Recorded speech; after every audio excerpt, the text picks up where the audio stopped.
This is Batman calling from Wayne Manor with a special announcement. From the great halls of their house, there are assembled three who hope to one day be the world's greatest driving heroes. Created from the cosmic legends of the universe comes our team captain, the Vision, Bill Fisher. And their soon-to-be Wonder Woman, Vicki Fisher. And our Captain Marvel and head flight trainee, Jennifer Scripchuk. Their mission, to fight injustice, share what is right and wrong, to get you out of your house and come out racing with them and serve all mankind. They are the Garage Heroes in Training Team. Welcome to the Garage Heroes in Training Podcast. I'm going to be your host for this episode, and my name is Bill. And who's going to cut me off for the rest of the night? Who's hosting? That's me. I'm Vicki. and Jennifer. Now let's talk about Bill. Let's talk all about Bill. That's right. All about Bill. All about Bill. Oh, no. I don't like to talk about myself. Why don't you talk about me? Enough about me. What do you think about me? Exactly. You know, it can't all be about me, but let's talk about my weekend. Thank you. Bill, you had a very exciting weekend this weekend, did you? Very exciting. I did. I had my first HPDE 3 over at NASA Great Lakes with a new set of, well, some of the drivers came from 2 to 3 with me, or I've had them before, and then some new drivers and a new instructor, Robin, who is fantastic. And I really like HPDE 3. I think you get a lot out of it. It's a different structure. The way that they put it is that the HPDE 1 is kind of trying to get you to understand driving on a track and be safe, and HPDE 2 is trying to get you to understand how to get comfortable on the track and you know, be safe. And then HPDE 3, Balls to the wall. how do you go as fast as you can instead of as fast as you're comfortable? Hey, don't let the stuff get in the way, you know, whatever. So what track were you at, Bill? So I went to Autobahn Country Club, which is outside Chicago. First time ever there. It's I think the closest thing that would remind you guys of it is Pittsburgh. I'm not sorry, NJMP. Oh, so it was a relatively flat track. It's very flat, and but not. It's in between Lightning and Thunderbolt in terms of my impression. Okay. Have you been to that track before? Was that your first time? I'd never been to that. Well, I had been to the track, but I'd never driven on the track. Oh, okay. So it was, I've never did you do been at the there. track? Vicki, you've No. never been there either, have you? No, and that's what I'm kind of curious about is how Bill made it out there. work. Oh, well, huh? So What? long time ago work. Okay. Not this weekend. So it's a good place. Pretty easy to learn. Relatively simple. I mean, this is. Let's see if I can get a picture. All of our listeners should be pulling up a track on there. Yeah, pull out the track map. It's fairly simple. Interesting track. I think. I don't know that I'll go back, if that says anything. It's got a few long straights. It's got a couple turns that are kind of fun. Straight walls? Jen likes walls. So there's this one coming off of turn 3 that's nicknamed the $1 Million Wall because, as the story goes, $1 million of cars went in there like the first few weeks the track was open. Oof. Yeah, oof. So that wall became $1 million wall. So why do you think you won't go back? Too far? It's far, and it's not. It's Chicago, right? Yeah, Chicago. Okay, so Chicago, it was And 13, mind you, 13 we're in hours. Northeast Pennsylvania. Yeah, 13 hours towing. Wow. It's like if it was pit race, I would go there, but it's not pit race, so I won't probably go back. I might go back just for the HPDE, but I wouldn't like say, "Hey, team, let's go race at Autobahn." So Okay. it wasn't bad. It wasn't great. Still scoping tracks. Yes, I am.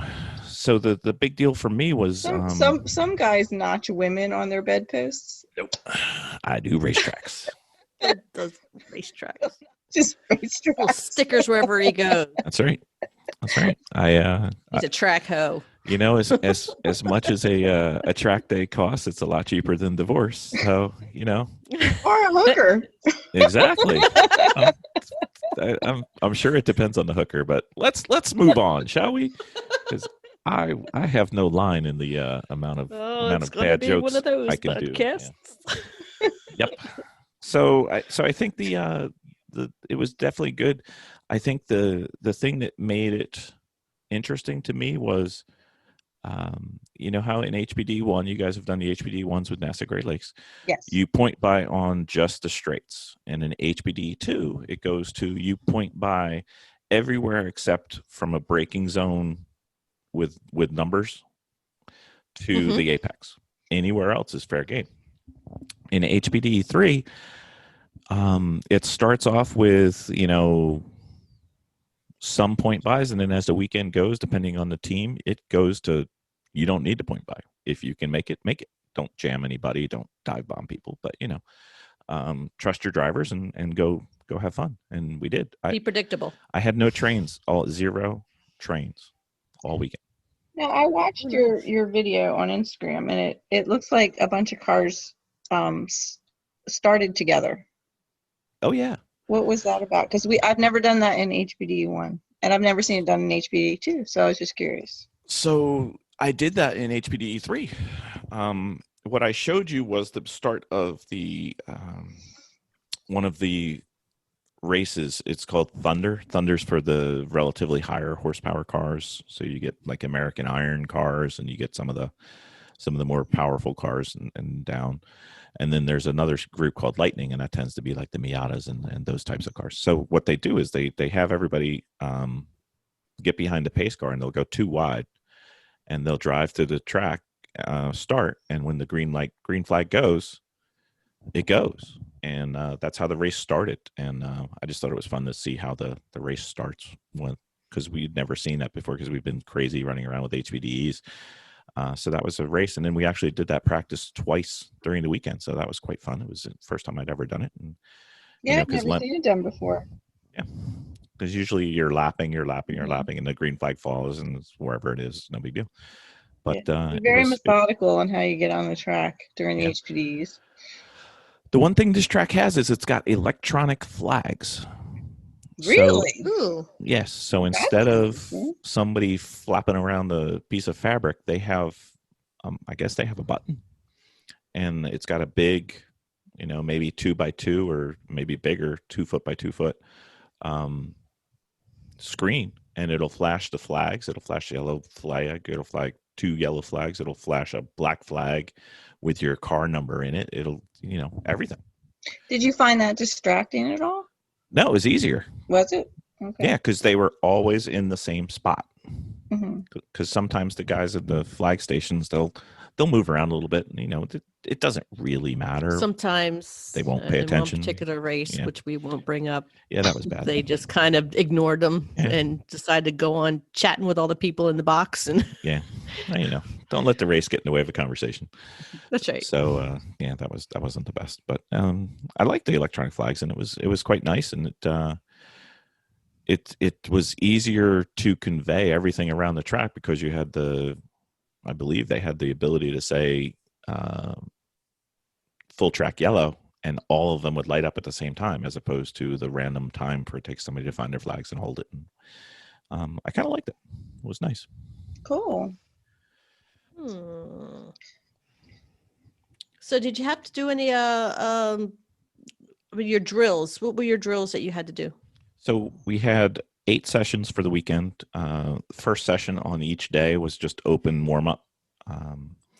And then there were 3 different drills. And what you do for this is you do the drill for the first 2 laps of the session, and then the rest of it's open lapping. So there was a side-by-side drill where you drove 2 cars around the track all the way around for 2 laps, never letting the other car get more than a door length ahead or behind. which was quite fun. And then you started going a little bit faster. Then there was what they called the mini pass drill, which was 2 cars. You paired up, and what they did is really good job in this thing is they paired up your car and driver with another car and driver that was as similar as it could be. So typically you'd have 2 Miatas with each other. You'd have, in my case, you had the Toyota 86 and the FRS, which was the Scion version, identical cars. A Miata with a Miata, a Mini with a Mini, Camaro with a Mustang. So everything was matched really well. So if you had to do passes going back and forth around each other, you could do it quite easily because you were all going about the same and you had the same amount of performance. So that's a really great idea. It was awesome. They did that. Yeah, that's good. Yeah. So what happened was you start playing with each other. So instead of, if I present myself to the right, in this drill you did point buys, they would say pass left. So you had to go all the way around the other way and make it hard, or pass on the inside of a turn, or pass on the outside of a turn, and try to make it fun as opposed to, just going next to each other back and forth. So that was quite fun. Because I remember that the HPD we did, that was something that I struggled with, was the car match. The car match. And because the group I was in the Miata and everybody else was in the BMWs. So certainly on the straightaway, they left you. They went. Yeah. And they tried to do it not only with car, but with driver. Yeah. So if you had, say, somebody coming up, they refer to it as a 3.0 driver. So it's their first time in 3 versus a 3.9 driver. So you may have a 3.0 driver in a quote unquote better, faster car with a 3.8 driver with a slower car, but a better driver. So it worked out. So they kind of want to make everything paired. And then they did another one where instead of 2 cars, it was 3 cars doing that same passing drill, which got really complicated because some of the cars that we were racing with in our group didn't show up on time. So we ended up blending into another group, and then they came. So instead of having 3 car groups, we actually had like 7. So it was just a cluster, but in a good way, so you had people.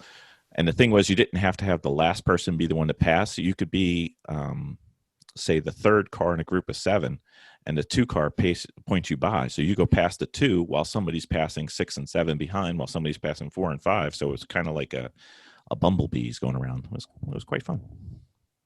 Hmm. So, now, how many cars did they have on the track? HPDE 3 group was 20. 20? 20 maybe. That's not bad. No. And then on Sunday they did the start drill. That was where you queue up like I showed on the video, 2 wide, everybody in a line, and we did it once with HPDE 4, so they had more cars. So basically you do the green flag start and then you just fly, and then you're out there with HPDE 4. So I got an extra session in.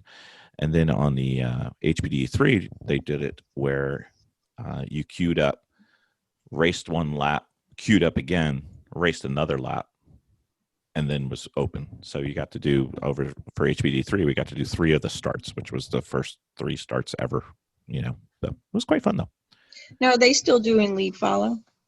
No lead follow. So you have they don't have instructors on. Okay. Not really. Okay, so that's right. For HPDE 3, you wouldn't have an instructor anyway. Well, you would. So you remember how our philosophy was always stay in HPDE 1 as much as you can, because you get the most instruction, most class time, and you get the most in-car instruction. Yes. Okay. And then in HPDE 2, instead of having an in-class instruction every session, you have it once a day.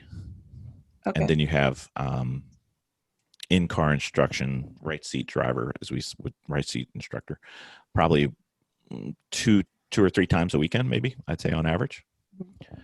In HPDE 3, you don't get it as often, but they actually let you go back in car this weekend. So I had in-car instruction 1 time on Sunday, which was incredibly valuable and helpful. But I think we had the wrong impression of HPDE 3. It's not that you don't get classroom, it's that the classroom is unstructured. So it's not like when John does his presentation with PowerPoint and everything's prepared. Robin kind of just does it, and he's in a classroom or he's in an open area where we can get together, and he goes for at least as long as John, if not longer. So it's actually more instruction in between sessions, then I got an HPDE 2. So, and you do get the in-car instruction. Now, if you get it, you're guaranteed to get it at least once, as long as it's allowed with COVID. You're guaranteed to get it at least once per weekend, but you can request it at any time, and they can offer it if they see something that they're like, either, hey, you're doing something really well, or hey, you're doing something that we'd like to help you with. So they're watching you on the track. Yes, they're out there with you. And lead follow is only in HPDE 1, the way you guys are doing it, but now they've gone to where it's lead follow and follow lead, if that makes sense. Oh yeah, because we were talking about that. Yeah, they're trying to do things better and better and better. And better. Yeah, it seems like they're taking everybody's they're trying to do everything they can. It's they're taking the feedback. And really and I think it just sounds like it's a really great experience. It was. I love how they just keep expanding and growing. Yeah, because and you know, with every bit of feedback that they get, they start making these little subtle changes, and it makes a big difference. Really does. Really, even those little, that's awesome. That really is, because I remember when we were doing that, we're just like, that was the biggest, you know, expanse that we got, is just not having to look at the back end of the car. Just they can watch us. To be able to open up the eyes. Plus, at least half and half. Yeah. Plus they can see better if you're in front, they can see what you're doing. It's not as good as in car. No, but given the situation, like, yeah, you got to do what you got to do. Because they were learning. They, you know, it was all new to them too. Like, you know, but and you had the ability with no problem. If you said you weren't comfortable, you could say no in car. They were fine with that. Mm-hmm. So I think it got to a very nice level for this one, and you know, having somebody in the right seat is fantastic. Although having the Garmin Catalyst in the right seat was awesome. Yeah, let's talk about the Garmin Catalyst. Because you had brought it in, and you said it does this, you know, it you know, as like an in-car instruction, but we really didn't get a chance to really discuss what this does. So lead us in, Bill. Okay, so the Garmin Catalyst is about the size of a small iPad. I'm trying to show it, but I can't. It's like 4x7 maybe. And what it is it's a screen, and it is connected by a USB cord to a small camera. So it does telemetry somewhat and video. And then what it does is it looks at how your forces in the car from side to side, front to back, up and down, versus what the camera is seeing, and it knows where the edges of your car are, and it knows where the edges of the track is, and can measure your G's, so your left to right and front to back. And then it starts to, after 2 laps or so, it starts to make suggestions based on what it sees you doing versus what you could be doing. And it learns what you are capable of doing, and then tries to give you coaching to say, you know, go a little faster, carry speed in, brake a little later, brake a little softer, brake a little harder, carry more speed out, apex later, apex earlier. Basically, as if it was a coach in your right-hand seat helping you to get better. And when you did things right, it would say nice job, or way to go, or way to carry more speed, or best section ever. And it would talk to you through either through the speaker, which is probably not loud enough for most of our cars, but you could also hook it up to Bluetooth, or you could hook it up to just a normal pair of headphones, and you could listen to it. And you could set it to 3 different levels of coaching. One is 0, one is you know, moderate, and one is like tell me everything. And it's able to communicate to you live, real time. And on the next lap, it'll say try apexing earlier, brake a little softer but earlier, or brake a little harder but later, you know, and try to improve. It's going to start putting people out of business. Oh my goodness, that's awesome. It's not going to put people out of business, because I saw the difference between having a true instructor in this, but it's a great way to learn a track. It's a great way to get rid of a lot of the silly errors. I'm curious what it'll do with a really good driver. You know, I've heard stories, but I've never seen it, with a really good driver that it saves them time. But, me considered as a low medium driver helped me a lot. And I think the real value will be for you and Jennifer, especially if you don't have a right seat coach in your car. This thing will help you because it'll be like, you're just not doing it, and then sometimes the command was simply push the car, drive a little harder, stay on the gas, make sure the gas is down, push. And then, you could think about it, and it was just the in time, real time, but ahead of the turn, so you could actually use the information. So I really like that part. Instead of having the information in the moment. Well, wow, you broke too late. Well, that doesn't do me any good. But if you say, hey, in this next left-hand turn, brake a little sooner, or brake a little later, or brake a little harder. Okay. Isn't technology amazing? It is. So with the programming, how difficult is it to program? So for Techno-Amish 1 or Techno-Amish 2, that's us. It would take you guys waving my hand. It would take you 5 minutes. Really? Okay. The nice thing is, at the end of it, it will give you a bunch of different things. It'll give you a session summary, which shows you what you did and what you optimally could have done. It doesn't just say, you suck, give it up. No. Well, so far, no, but you never know, maybe. But then it'll give you opportunities. And if you click on this opportunities button, it'll show you the 3 different spots on the track where you could save the most amount of time and tell you exactly what you needed to do, tell you what the overview is, what the braking difference is, what the apex difference is. And it'll also show you a video using your car that it stitches together of what you should see and how it would look from your car's perspective. Whoa. Does it show you what a crappy job you did? Well, not with me driving, obviously. Like, does it say, this is what you look like? This is what you look like hovering. Yeah, this is what you look like hovering over the racetrack, and this is your lame driving skills. No, it'll show you the top-down view of your line. It'll show you the view out the window with video of what you're doing. Wow. So, and it will stitch together a perfect lap, perfect in quotes, right, of what you did versus what it thinks you should do, to show you in your car from your perspective what it should look like out your window. And you can do that in like 2 minutes. Is it a plug and play? Plug and play. Basically, or do you have to put in your car type? You have to pre-program the track? Track's picked in, you plug it in, you say drive, you make sure the camera's aimed right, and it says, this track's nearby, and you say yes, and then you tell it whether it's wet or dry. Ooh. And you run.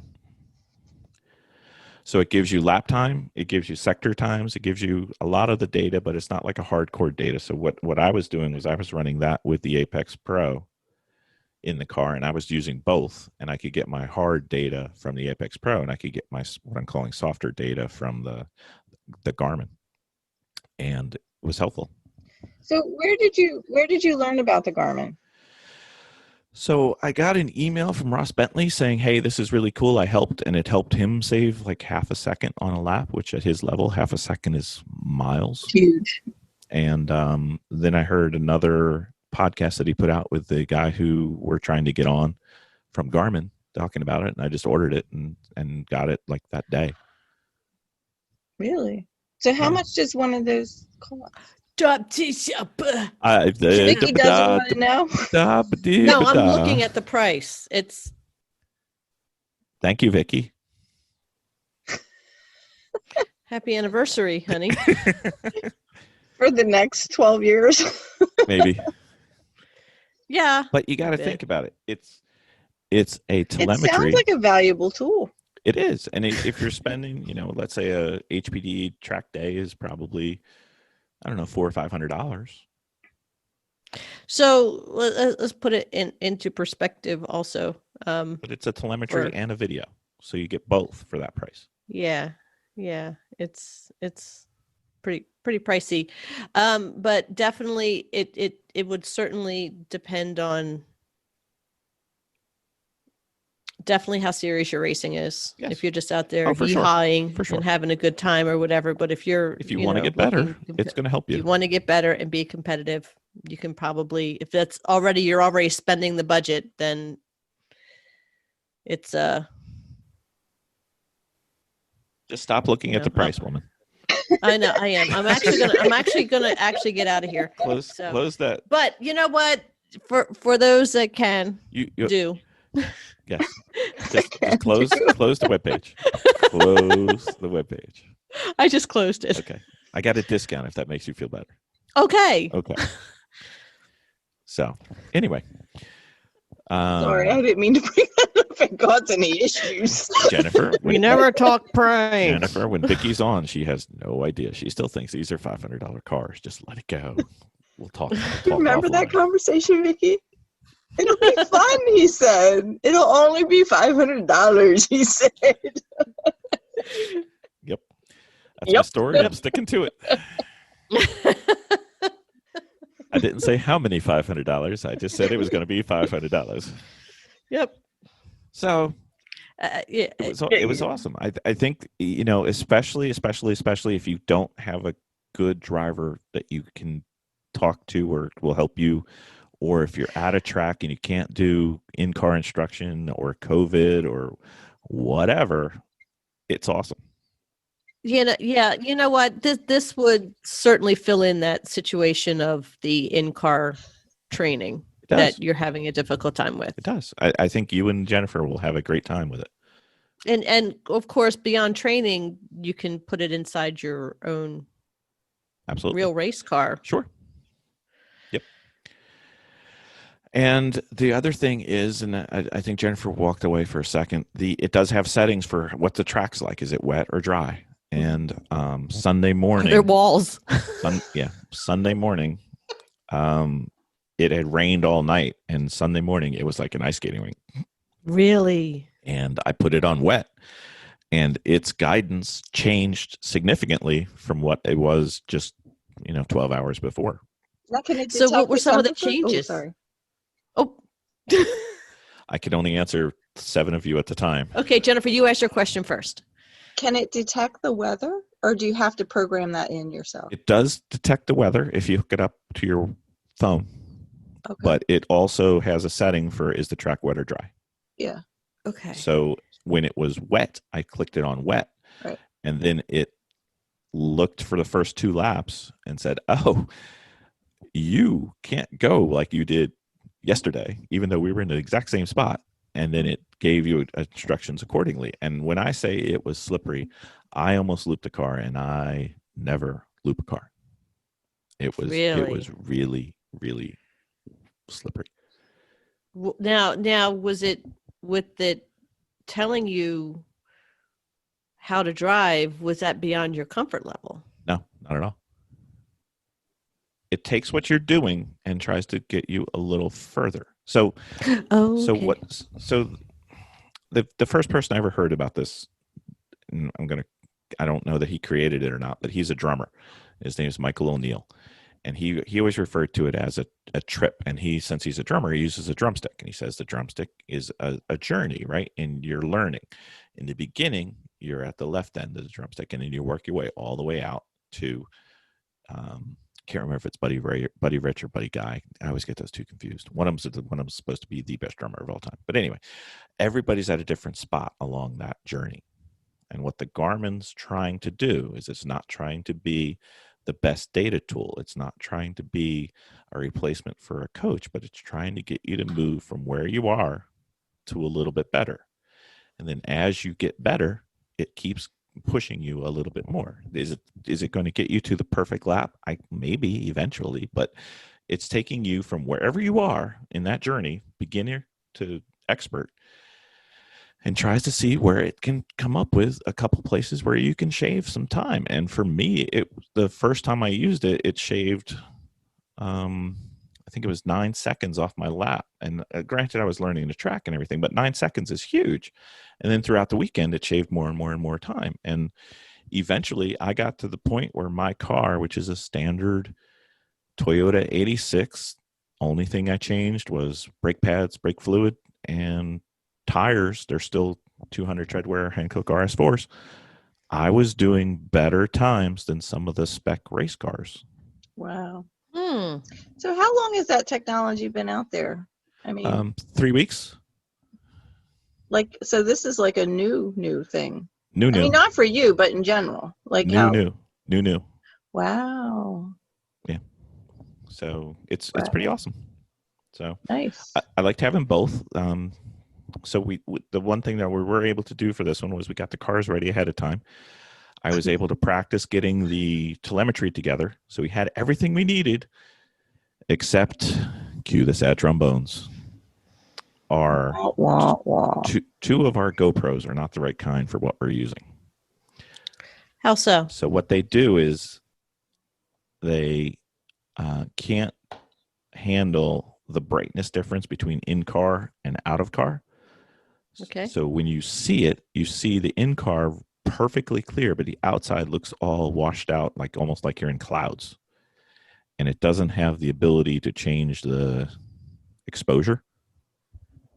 So they'll be fine for when we use them for skiing and stuff, but I'm going to have to use the other ones or make sure the other ones work, because the one I brought just happened to be the one that doesn't do this. So we have 2 of the same and 2 of the other kind. So I think we have 2 that work and 2 that don't. But again, the Garmin does come with a camera. So I've got video. It just doesn't show. It's from the windshield, so it doesn't show my driver. So it's good, but not great. But at least it's something to work with. GoPro, bummer. I had a choice between need to work on new GoPros. I had a choice between GoPro Black and GoPro Silver, and I figured Black was kind of entry level and Silver was better. No. Whoops. Who knew? So how do we have to fix that now? I think we sell them on eBay or we use them just for skiing, but we have 2 of the other type too. So I think we have 2 that are good and 2 that aren't. We can, oof. Well, you were talking about the in-car plugins, right? Yes, we have those too. So, but that doesn't work in an HPDE car. So the new ones that we just got don't work? No. The new ones that we got that plug into the car and get installed, you don't want to do that in a regular car. You want to do that in the race cars. Right. So I want to use the GoPros either as auxiliary cameras or for the HPDE cars, because you don't want to mount a camera in our day-to-day cars. So for that, we only have 2 good GoPros right now. We either need to find a way to switch with somebody or sell them and get new ones or buy more, whatever.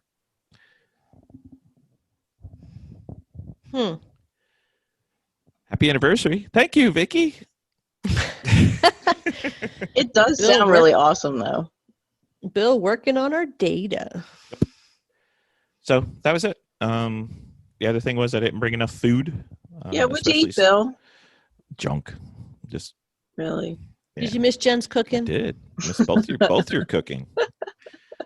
I think we got into a long discussion after one of our drills on Saturday, so I ended up talking with everybody and Eric and Robin about things we do well and things we don't do well and things we could do better. As a team, or you personally? As NASA. As NASA. How to make the HPDEs even better. And we ended up talking through the entire time that the track food place was open. So cool. I had nothing. So, and this is something that probably should be brought up. Bill gets hangry too. Oh, yes. So I did not. Well, I had like snacks in the car, but I didn't have any food, which doesn't do the job. So what I did was I had what they call the 2. I think you go. So picture you've got HPDE 3 and HPDE 4. So you got like 40 cars out there. You have half the cars on the left-hand side of the track and half the cars on the right-hand side of the track, right? So you're too wide, but the center is open. So the back of the left-hand back one will peel off and go up through the middle and pass everybody. At the same time, the guy on the back right will peel off and follow behind them. So you constantly got this like double oval passing zone up the middle between 2 cars as you're going all the way around the track. Turns, braking zones, straightaways, doesn't matter. So I was really hungry. I was pretty tired from the drive out. and I just wasn't as focused as I wanted to be. And I don't like going on a track if I'm not absolutely focused. So I actually skipped that one because I didn't want to risk it for anybody else or me. And if you're not in tune with the driving, you shouldn't go on track. Only bad things can happen. It's like that last ski run, you know, when you're tired and you're like, oh, I'm really beat, but I got one more in me. That's when you get hurt. And, you know, it's not worth it. It's not worth getting hurt. It's not worth bashing a car. It's not worth, you know, hitting somebody else or getting into an accident or adding to the $1 million wall. Just skip it. Make the good choice. So what was your, I guess, most poignant moment? Well, let's Did you have an epiphany? I had some ahas. Okay. I did. So what I would say is, you know, in general, before we get to the ahas, if you look at the prep for the track, I'm getting better. I'm almost happy with what I do, but I'm still not able to hit the track hard the first session if I haven't been to the track before. But I was able to get up to speed probably in the middle of the second session, so that was decent. So better. On the track, I like the Garmin and the Apex. They were both very good. They're complementary, not one doesn't supplement or remove the need for the other one. I think you still need both. The right-hand instruction was incredible for me because they got into my car, I think it was second or third session on Sunday, and we talked a lot. We talked through the whole drill, then we went through, and what they helped me to do was he noticed what I was doing going to this one turn, and he said, you should be going outside towards this target, and as you're going there, you should be looking all the way at not the first apex, the second apex. And when I did that, it clicked, and it got my vision even further up, and then I was able to apply that other places, and it was also allowing me to push the car a little bit harder. So I went from, you know, relatively slow to one of the relatively quicker of the lower horsepower cars on the track. So I rarely got passed by somebody in my class. I got passed by the cars that were much, much, much better than I was. But so I'd say for the ahas, for me, the big one was the vision. Again, I think that's the fourth time I've said it. So when everybody says, what can you do to be a better driver? It's vision. It's probably going to be vision for the rest of my career. So that's a big one. I got better at my threshold braking. Not only on, but off the brake as well, which then saved me a ton of time on the track. And you could see it in the telemetry and see it in all the things I had running. And I got to, like I said, I got down to the 143s.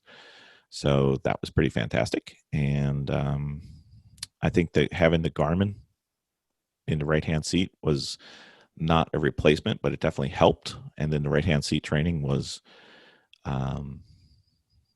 awesome to have back again. I enjoyed that. And everybody wore full masks and the helmet. So, I mean, you're not going to have any problems there. And then the key for HPDE 3, like we talked about in the beginning, was they're going to teach you how to go faster, as fast as you can, not as fast as you're comfortable. So this was probably the first time since we've started where I actually pushed on the track to go fast. And it worked. I got a lot faster. I got into some more trouble than I almost never get into trouble, thankfully. But I got into some more trouble, but I was able to catch it, and I was able to fix it, and I was able to learn from it. And especially when we went out on what we were calling the icy day, Sunday morning when it was still wet, you know, I almost looped it. I did 2 feet in for the first time under stress because it was necessary. And then, you know, I had a few times where I was joking around with the guy who was behind me in that, you know, I was joking saying, hey, I kept waving to you. And he's like, what do you mean? I said, well, every time I went around the turn, my back of my car was waving at you. I'm just thinking about that. I'm thinking, gosh, I'm nowhere near He's that. like, yeah, I didn't notice because he was having the same problem because it was icy. Just for you, Vicki, it made Road Atlanta seem like it was, you know, perfect. I mean, it was, Oh, geez. it was crazy. But it was fun. We had a great time. And, the philosophy that they have in this HPDE curriculum that they have is where 1, you graduate to 2 and you graduate to 3. I think it's appropriate. I am ready to push. And would I push as hard as I did in the HPDE 3 in a Lemons race? No, probably not. But it's different when you can. And it also, unless you have an opening. Yeah, but a strong opening. Yeah, but you got to know who you're with and where and sometimes it's just not worth it. You just wait. I'll pass you soon enough, or you'll pass me soon enough, whatever. But as you push your limit, your 100 becomes higher, so that when you back off a little bit, you're still faster than you were before. So it can't help but help. Maybe I should rephrase that, but that's what I meant. So that was it.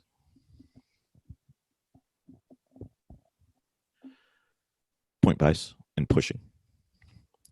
I don't have to do any point buys. By the end of the day, on Saturday, we were pointing by because we wanted to. We weren't pointing by because we had to. And if you didn't get a point buy, which only happened like once or twice, you just passed them anyway. Anywhere, anytime. Did that make you feel a little bit nerve-wracked? It's what we do when we're racing. So no. Well, when we're racing also, we're racing with cars that can actually get bumped if something happens. But, if you have a car coming up next to you that's probably, $20,000, $30,000. Way more. So think of it this way, right? I was being conservative. I know. But $30,000 isn't that much for a new car, right? I mean, it's not that much. So think of it this way. So you and Jen are in 1 right now. Vicki, you're probably close to getting out of 1, going to 2. Jen, you're in 1, and I think you should stay there for just a little longer. As you work your way up from 1, you'll work up to 2. And when you work up to 2, you're going to be with people you already know. Right? Mm-hmm. So what they do. Oh, there's that guy. Or, oh, there's that girl. Like, there's one person, and they shall remain nameless, and I will not say who it is. I know no matter where that person grids up, I am going to be 1 or more positions in front of them because I do not want to be behind them ever or near them. And I know if I'm in front of them, I can leave them, and they're not a problem. So, but you begin to have like friends. Like there's a couple of people that I've worked through level 1 to level 2 to level 3. And the whole way they've been there with me. And there's a few people that I just caught up to in level 3 that I were friends with in level 2. So you start to know who they are. You start to know how they drive. You start to know with their car. You start to trust them, and you guys kind of understand each other, and you respect each other, and you talk to each other, and you learn from each other. And it's really not that big a deal to go out there and push and play. And, we can get pretty close now. HPDE 4, the cars get really, really close together. But in HPDE 3, we're starting to get the cars close together, and it's not that big a deal. I get nervous about the price of the cars that we're going up against. I don't have a problem with that in Lemons. I mean, you're also not ready to be in HPDE 3. No shot. Yeah. Of course not. You're almost ready for 2, if not ready for 2, but you're not ready for 3.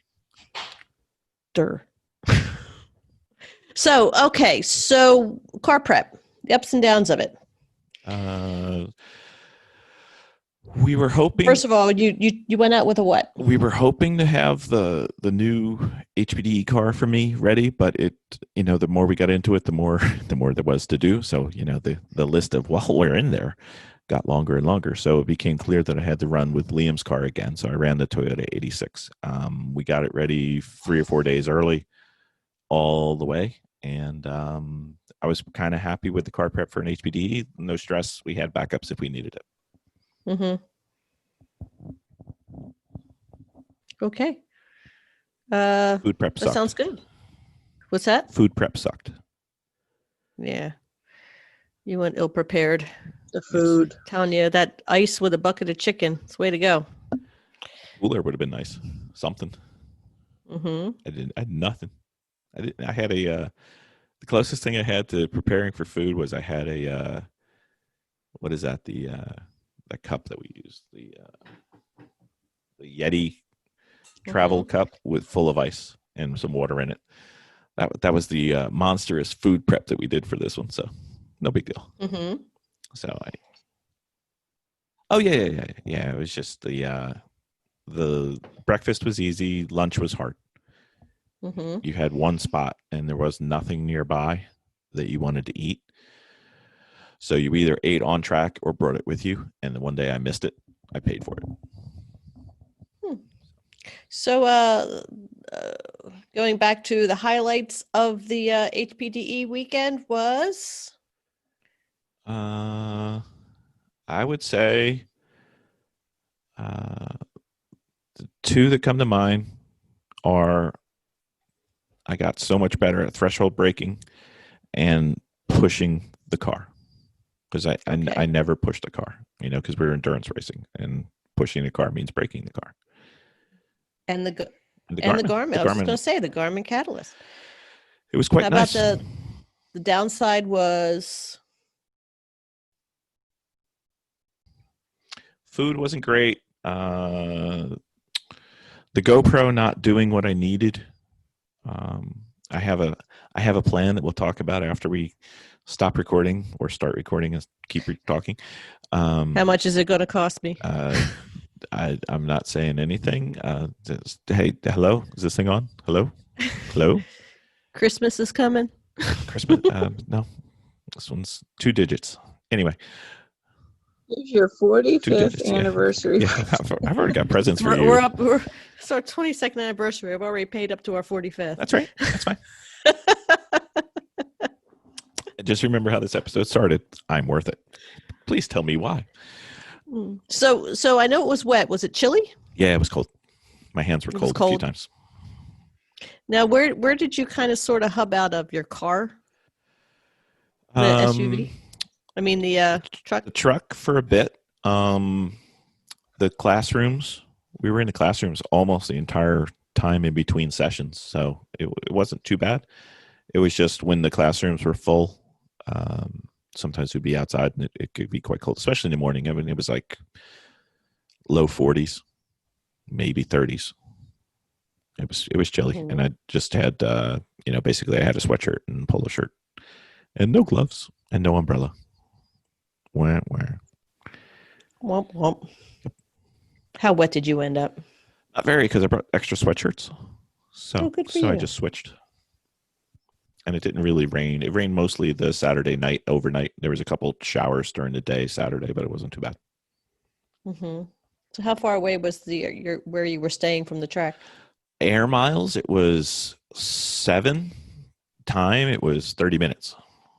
30 minutes? Yeah, I know. Who knew? Well, traffic?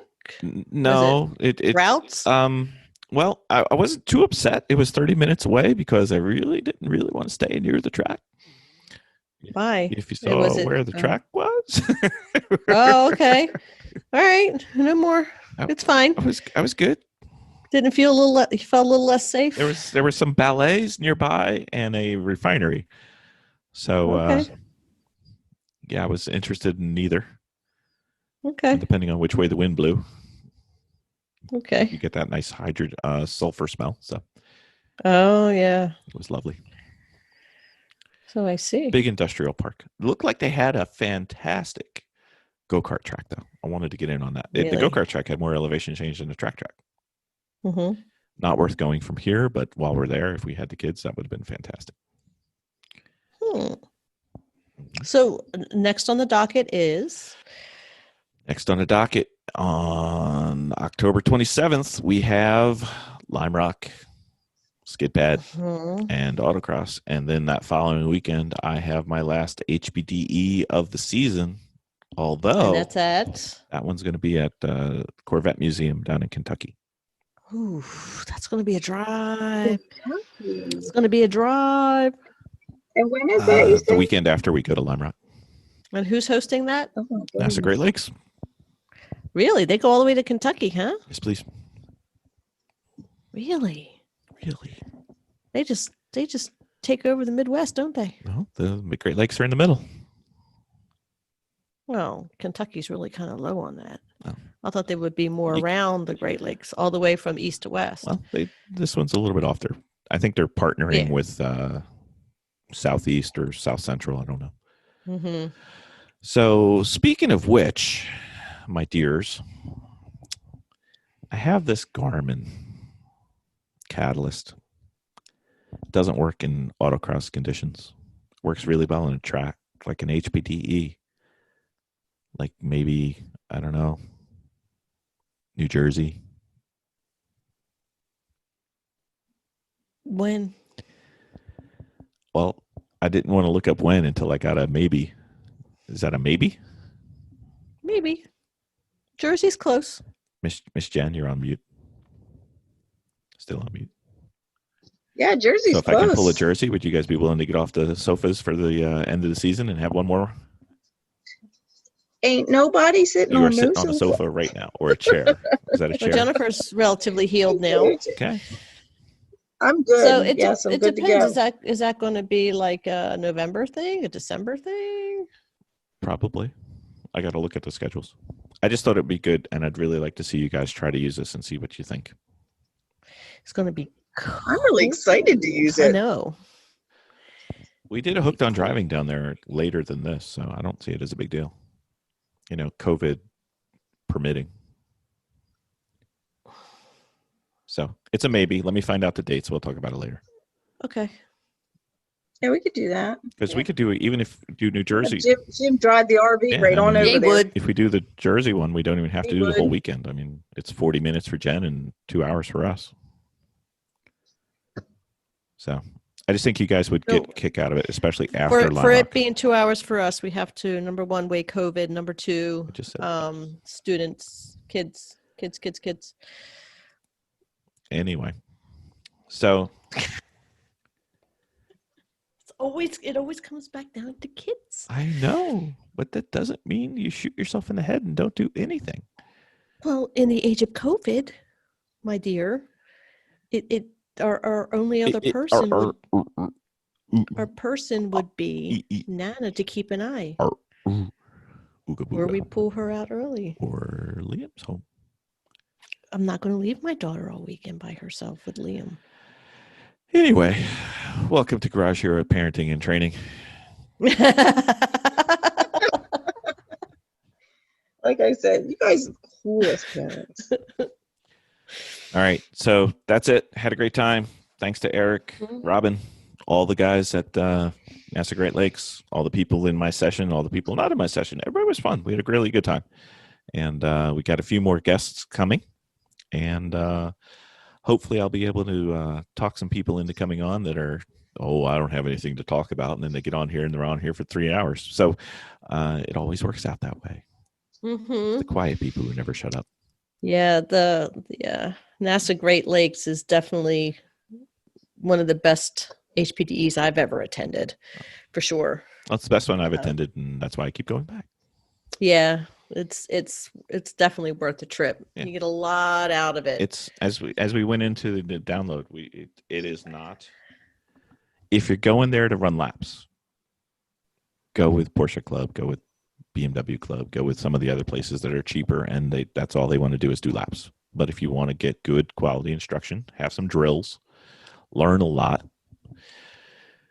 NASA Great Lakes is tough to beat. I don't know anybody who does. They're amazing. Yeah. I love how they're very adaptable. Yep. Mm-hmm. I mean, there's limits, but they're willing to listen and willing to try. So can't ask for more than that. No, Yeah, I think they really pulled through on the so. they COVID really thing. did. I think so. Mm-hmm. All right. Anything else, my friends? Well, the only other highlight we have, the only other thing that we have going on is getting Brad out the door. Brad is leaving Brad is our baby bird. He is moving to Colorado. We probably already brought that up. Yep. And then we found out that he cracked his valve cover head. Yep. On his BMW, Which is sucks. not a cheap fix. It's a simple part, and it's not a cheap fix. It sucks. And Literally. it does. It's a vacuum seal. Yeah. So we end up having to drive his car. Well, I threw it up on the trailer and took it over to our friend John Lavin. and it should be ready for pickup. The part comes in tomorrow. It should be ready for pickup on Wednesday. So I'm picking it up and I think you got your days mixed up. Well, I think the part came today. it's supposed to come on this. Yeah, it probably. No, I think it was supposed to come on the 6th. And I'm picking it up on Wednesday and driving that sucker right to Brad's place and dropping it off right there. I'm just like, I told Brad, be ready. I'm skidding in sideways with the car trailer. So, he can unload, pack it up, and I believe they're going to drive across country, which Yep. kind of momming it. It's a nice shakedown drive. Yeah, it is. 2,000 miles. So he's driving it out. I think he's got a friend driving it out. Yep. So then we now have a place that is even more so available for us to go to in Colorado. High Plains Raceway. High Plains. I love Colorado. I liked Colorado too. A lot of people from here go to Colorado, beautiful. like in our region. It's beautiful. Yes. So we have usually, because we're mountain ski people area around us, the kids go to Colorado. And then the parents sometimes follow. That's what I'm finding. So hopefully we'll be rid of Brad soon. I mean, we'll miss Brad. No. I mean, we'll miss Baby Brad. bird. We'll miss Brad. Baby bird. I heard they have better worms out there, so he'll be fine. Yeah.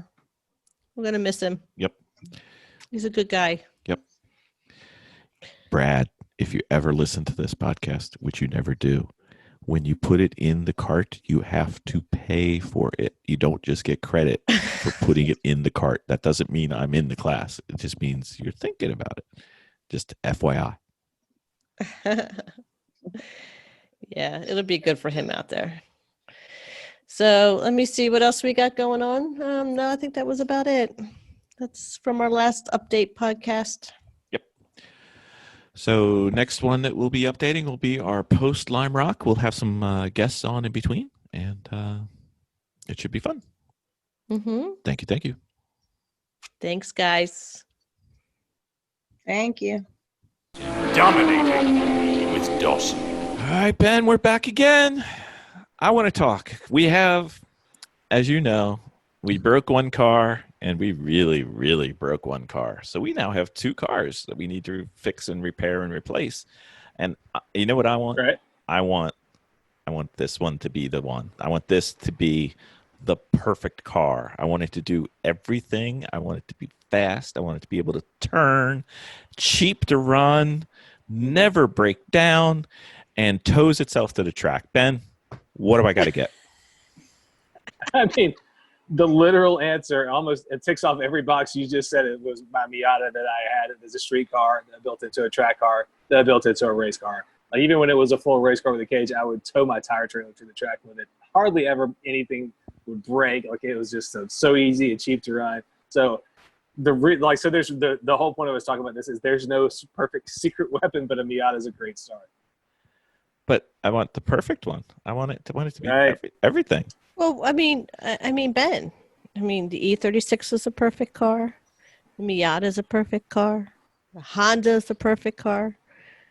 The Porsche, You know what I have noticed? perfect car. You And know, they're I all gotta in my garage. I gotta have the perfect car to go to a track day, and I'm just not sure I have it. you know what? That's you know, also part of it. You know what I noticed? The perfect car, the answer to what is the perfect car is always the car that person's driving. That's right. What is sitting in your driveway? What is Exactly. parked outside where you're sleeping right now? Drive that thing to the track. That's the perfect car. Just go. Here's what I've learned Uh-oh. is that, yes, there are all good cars, but it all comes down to the driver. Most of it does, yeah.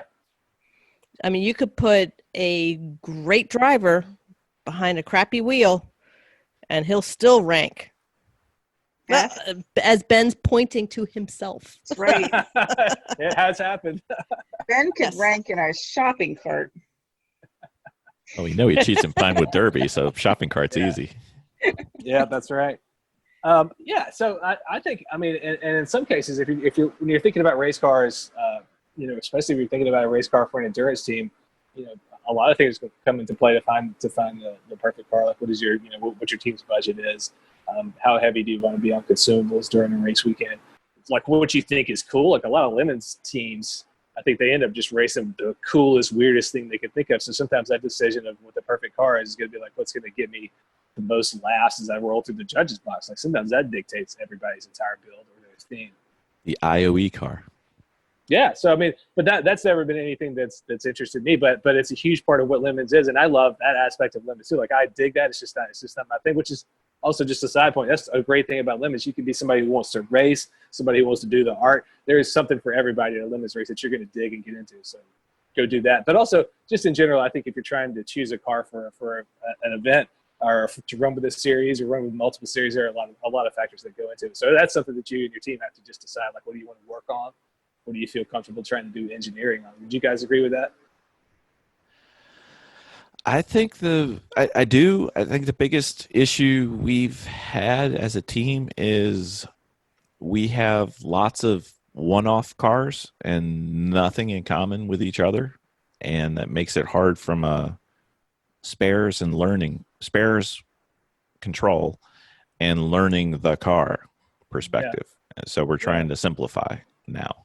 A couple of years too late, but whatever. Right.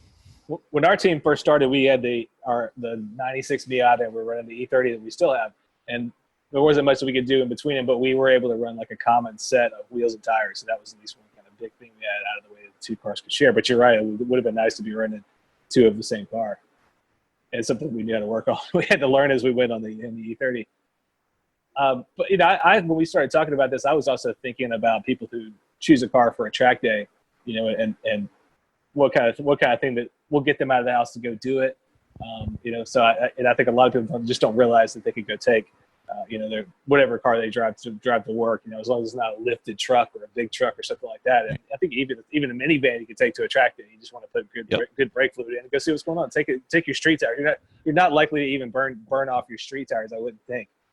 No. If it's your first track day, I think just go have fun.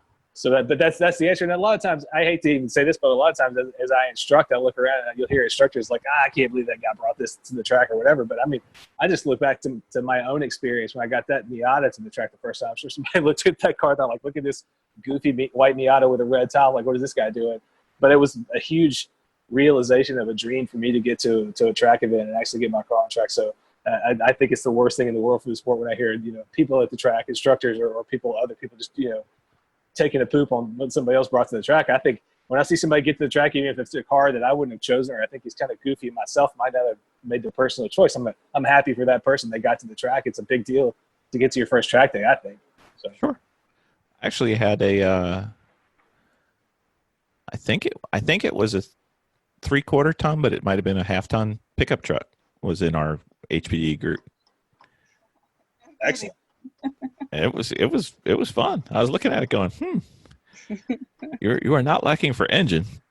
Turning was a challenge, but the engine was fine. Yeah. But, turning and slowing down takes a little extra time, and it gets up, right? Yeah, I don't want to pay for your brakes, but it was good. And one thing, just to add to is the typically we aren't going to have anywhere near the fastest car when we go to an HPDE because we use Miatas and 86s most likely, but we're not the slowest, but we're towards the slow side. There's usually, one or two slower, but you'd be amazed at some of the cars that we're able to pass as we get better. Oh yeah. So you're preaching to the Pope. You don't need your $250,000 supercar to go to an HPDE 1. No. Right. And please don't bring your slicks to HPDE 1. That would be. And the Miatas are really fun to drive on the tracks. They really are. Oh yeah, they're a pip. So much fun. Because they just hug the corners. They do. That's right. They do. I say whatever you got. There's no perfect car. Get on out there. If you and your buddies want to get a car, just get something you can all agree on and get after it. Absolutely. There's no better time to start than today. And second to today is tomorrow. And there's That's no right. more important turn than the next one. That's right. Keep it going. So Ben, after we say goodbye, you're going to tell me what the perfect car is that I need to get because we need to buy a car. He's Yeah, already totally. yelling Miata. I got you guys. Don't worry. All right, very well. Pinto. No, no Pinto. Oh, I know these sisters have a love with the Pintos. No. We're going to K-swap a Pinto. Yes. I would drive a Pinto. I would not race a Pinto. Pinto rally car? Nope. What about rear engine, and then we move the problematic fuel system to the front? Hayabusa. I would. Yeah, Hayabusa, excellent. I would. It would be bad trying to find parts for though. If we replace enough parts, it won't be a Pinto except for the sheet metal, so that'll be fine. They'll be like, let's put a Camaro in it. That's right. That's right. It sounds like we got it all figured out now. All right, there's the perfect car. You guys got the answers. Thank you, Ben. Thanks, Ben. Thank you. So thank you for listening to our podcast. Please subscribe to our podcast on your favorite podcast source of choice. Could be Apple Podcasts, could be Stitcher, could be whatever. If you have any questions or topics you'd like for us, please leave us a rating or a review, or you can send us an email at garageheroesandtraining@gmail.com or on our Instagram at garageheroesandtraining. And you can check out our website at garageheroesandtraining.com and keep up with everything we're up to. Thanks, everybody. Bye.